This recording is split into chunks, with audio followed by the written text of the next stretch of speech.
in, raise your hands, who's in, who's our Vice Counsel for Immigration, and Melissa Eldridge, who is an Immigration Officer in our office here in Seattle. And so leading our program today is my colleague Richard Lepage. He's our Counsel and Trade Commissioner in our Business Development Department, and he leads our efforts on innovation and investment in the 4 Northwest states. Richard has been posted in the past in Princeton and Los Angeles, and of course in Ottawa. Can't be in the Foreign Service and not be posted in Ottawa. He now lives in Bellevue with his wife Cheryl, and he has, of course, 2 sons who are major hockey players. So, over to you. Thanks so much, Jane. And good morning, all. Delighted to be here this morning with all of you, and looking forward to a really good program here. Great here for lunch. Got some great speakers. I'm looking forward to hearing a bit more myself about the Canada-U.S. border connection, some of the challenges, and of course the opportunities concomitantly with that. I think we'll get a chance to hear the presentations first, and then perhaps as moderator, I'll ask people to hold their questions maybe until afterwards. We do a Q&A going out, and we'll certainly have you out here before 9 o'clock. Some of us will stay around after 9 in case you'd like to meet us one-on-one, so if you have any specific questions you want to deal with, there will be a few of us around for one-on-one type of meetings. I'm just going to go through a very quick presentation myself before I make the introductions of the speakers, if you don't mind. And I just got a few slides. It'll take me 5 minutes to get through them.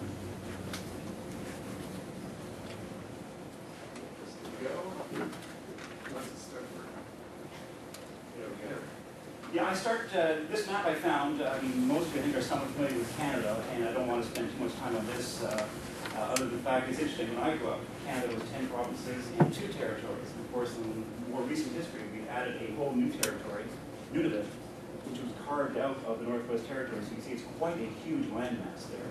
But I think it's kind of interesting people see that, you know, the map is changing the world a little bit, and we're seeing that overall. Population, Canada, just under 35 million according to the latest census figures. So that puts us south of California in terms of numbers. But pretty strong population growth, and you know, we're delighted with how things are going. You'll see that most of the major cities we have are located right along the border. So in terms of doing business, it's easy for Canada to do business cross-border to the U.S. We're essentially co-located. And the other reason I like this map is because my little town where I grew up as a young kid, Sept-Îles, Quebec, which translates into the 7 Islands, is actually on this map, and I rarely see that, so I love it. I actually grew up in Montreal for the most part, but I wasn't born in a small mining town. So there we go. This wasn't the debate from last night, although Obama probably called himself, I would argue, better in this debate than he did last night. So not taking sides, but I thought the wrong did a pretty good job last night. It was a very enjoyable debate. Now we have a real election in our hands, so media-wise. But when my department, Department of Foreign Affairs and International Trade, talks with the State Department or the Department of Commerce, these are the issues that they look at. The economic competitiveness in the context of national, continental, and global concerns, always at the top of the agenda. Peace and security, including border management, very hot issue for Canada and the U.S. We've got a beyond the border agreement that we're working towards now to try to get a smarter, get more secure means of moving people and goods and services across that border. You can hear a lot more about that as we go forward. Free trade aspect. Canada has signed a number of important free trade agreements, none more important than the NAFTA, the North American Free Trade Agreement between Canada, the U.S., and Mexico. It's actually celebrating its 20th anniversary this year. It was signed in 1994.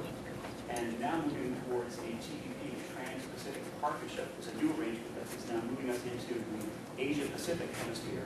And that is a hugely important agreement for Canada as we move forward. The U.S., of course, is an integral part of that. The 4th point, always on the agenda, energy and climate change. Energy being, of course, relevant to this group here. A huge file between Canada and the U.S. There's a massive amount of trade in energy, which I'll touch on a little bit later. It's something that is always top of mind when the 2 countries get around the table. Last time, the Arctic is an interesting one. That's going to open up a whole new range of commercial opportunities for Canadians and Americans alike. And it's something I think going forward we're going to pay a lot more attention to. It's been kind of a forgotten file for the last 100 years. It is really opening up over the next little while. I'm not going to get too deep in these numbers, but I'm an economist by training, so I do love numbers. And just to give you a bit of a sense of the relationship between Canada and the U.S., it's a deep relationship that goes back a long way, and the magnitude of it is really quite exceptional. the latest available data, 2011 statistics, you see that our two-way trade in goods and services going across the border topped $689 billion in the beat. So that's, if you break it down and do the math, that's 1.9 billion each and every day crossing that border. So it just shows you that by far the largest two-way trading relationship in the world. Canada is in fact the most important export market for 34 of the 50 states. Washington, in fact, ships more in the last bullet to China than does Canada, but that China, Canada, Japan, 1, 2, 3. That's been set for the last few years now, with Washington sort of going up. But we do like to sort of portray that Canada is a very important destination for the U.S. commercial market. The Canada-Washington trade alone valued at about $20 billion and supports, according to the numbers, more than 174,000 jobs. Some of you probably read an article this week that indicated that trade for Washington represents probably 40% of all jobs in some way are trade related. If you look across the whole map, agriculture, ICT, aerospace, and tourism. So that was quite an impressive figure coming up. But, Washington is the most trade exposed state in terms of, in relative terms. I think these numbers would support that. Quick slide on our, the Canadian picture. I'm not going to go too deep into this, other than to say that we're very proud of our economic record over the last X number of years. Our GDP growth has been strong. It's always been near or at the top of the G7, the group of 7 countries, the top 7 industrialized countries in the world. Our GDP currently stands at about 1.7 trillion. The U.S., by comparison, is just a little bit north of 15 trillion. So your economy is, give or take, 9 times the size of the Canadian economy. A lot of the adjustment has been over exchange rates. As you know, the Canadian rupee has appreciated considerably over the last few years, so that has changed considerably. Fiscally, Canada has put a lot of attention to keeping our debt low. We've got a very impressive record in terms of looking at our debt to the gross domestic product ratio. Currently sitting federally at about 34%. We added in provinces, we're sitting at about 64% of GDP. These are very good figures. And the U.S. figure, you may know, some is approaching 100% far too quickly. It's something I know that they have to look at, and actually came out, as you know, in the debate last night, as to how they will deal with down here. I guess we don't see any strong picture going forward, but it's something that's going to have to be addressed at some point. Very proud of our banking system. 5 years in a row, the World Economic Forum has suggested Canada has the strongest banking system and the most sound fundamentals. Corporate taxes, best kept secret probably. Canada has a very low combined federal, provincial corporate income tax rates. It's something that stands very well for our competitiveness. Worldwide recognition for our R&D tax incentives, which is something that I think we need to take advantage of here. And lastly, very competitive workforce. In relative terms, we rank #1 among G7 countries for the availability of highly skilled engineering talent. We could always use more, frankly, in Canada, because as you know, there's a lot of economic development, particularly out west. So the search is on, as it is worldwide, for quality people. The last slide I'll touch on, just because it's the energy world we're looking at here. Canada is, in fact, the #1 supplier of energy to the U.S., and I think contrary to what a lot of the public would think down here, oil, we are the #1 supplier of oil, as well as natural gas, electricity, and uranium. To give you a bit of a sense of it, there's about $8 billion worth of both oil and natural gas that flows from Canada into the state alone on an annual basis. So it's quite impressive, distributed 50%. So there's a lot of movement back and forth in that thing.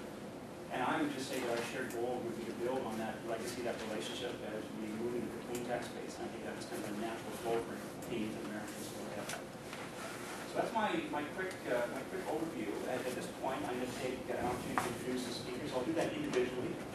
They'll speak for about 10 minutes or so, and then afterwards we'll have a chance to do a Q&A. So first up is going to be TJ Mothersbaugh, Business Development Manager for Water Tectonics. And since joining Water Tectonics in 2008, TJ has supported the sales and marketing efforts of the company through multiple roles. He started off providing technical support to the Water Tectonics sales team.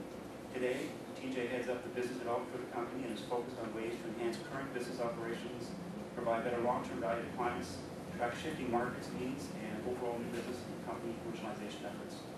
TJ graduated from Pacific Lutheran University with a BS in biology and a minor in chemistry. TJ?